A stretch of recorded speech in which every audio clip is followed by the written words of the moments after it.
முடிவாய் இருக்கிறார். விசுவாசிக்கிற எவனுக்கும் நீதி உண்டாகும்படி கிறிஸ்து நியாயப்பிரமாணத்தின் முடிவாய் இருக்கிறார். அல்லேலூயா. நியாயப்பிரமாணத்தின் முடிவாய் இருக்கிறார். அதனால அப்போ அந்த விசுவாசத்தினால எவனுமே நீதிமானாக முடியாது. அதனால விசுவாசிக்கிற எவனும் நீதி உண்டாகும்படி கிறிஸ்து நியாயப்பிரமாணத்தின் முடிவாக இருக்கிறார். அவர் முடிச்சிட்டாரு. இங்க சபை தொடக்குது.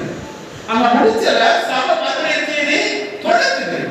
அங்க ஆதி பிரமாணத்தை தொடங்கினவர் முதலாவது உடன்படிக்கை, இரண்டாவது உடன்படிக்கை நிலைநிறுத்தும்படிக்கு முதலாவது உடன்படிக்கையை பிதாவாகிய துரத்தினார்.